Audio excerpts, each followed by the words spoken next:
Halo, Assalamualaikum warahmatullahi wabarakatuh. Nama saya Sergio Putranta. Di sini saya akan mempresentasikan tentang bisnis analis untuk pemenuhan nilai UAS mata kuliah dasar pengembangan sistem informasi. Nah, yang pertama adalah definisi dari SDLC.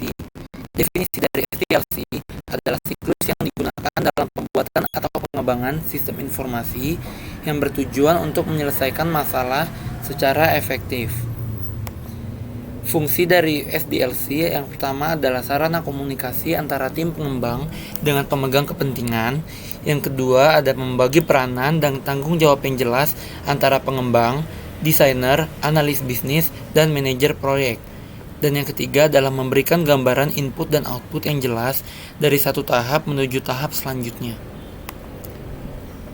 Tahapan SDLC yang pertama yaitu requirement analysis, yaitu sistem akan dianalisis bagaimana akan dijalankan nantinya. Yang kedua adalah tahapan desain, yaitu tahap penggambaran dan pembuatan sketsa atau pengaturan dari beberapa elemen yang terpisah ke dalam satu kesatuan yang utuh sistem informasi. Contoh dari desain adalah rancangan database, data flow diagram, dan sketsa interface. Kemudian ada implementation, yaitu tahap pembuatan sistem informasi sesuai dengan analisa dan desain sebelumnya, biasanya berupa ngoding. Kemudian ada testing, yaitu pengujian kualitas software yang dikembangkan terhadap pengguna. Dan yang terakhir adalah evolution dan maintenance, yaitu tahap di mana dalam operasionalisasi SI perlu dilakukan pemeliharaan sistem. Pada praktiknya, sistem tidak menutup kemungkinan ada perubahan atau pengembangan sesuai kebutuhan. Nah, di sini saya akan menjelaskan tentang bisnis analis yang merupakan bagian dari operasi bisnis dan bekerja dan berkaitan dengan teknologi informasi untuk meningkatkan kualitas layanan yang disampaikan.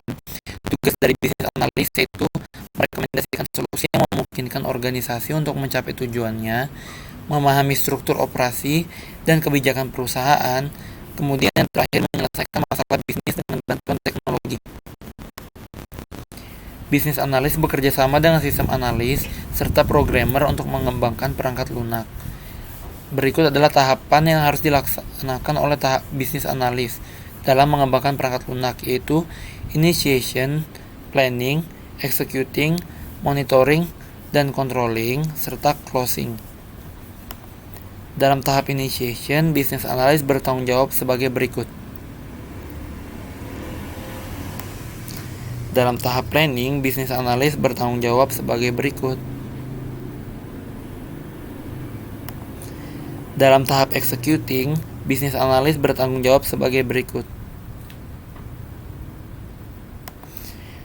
Dalam tahap monitoring dan controlling, bisnis analis bertanggung jawab sebagai berikut. Kemudian terakhir ada tahap closing dan bisnis analis bertanggung jawab sebagai berikut. Ada dua hal yang penting yang dihasilkan oleh bisnis analis. Yang pertama adalah dokumen SRS atau SKPL dan use case diagram. Dokumen SRS adalah sebuah spesifikasi kebutuhan untuk sebuah sistem perangkat lunak dan dibuat ketika sebuah perangkat lunak akan dikembangkan, dan di dalamnya terdapat detail penjelasan dari keseluruhan aspek dari sebuah perangkat lunak, yaitu pendahuluan, deskripsi umum, dan deskripsi rinci kebutuhan. Dan yang terakhir adalah use case diagram, yaitu diagram yang menggambarkan hubungan antara aktor dengan sistem. Use case diagram bisa mendeskripsikan sebuah interaksi antara satu atau lebih aktor dengan sistem yang akan dibuat.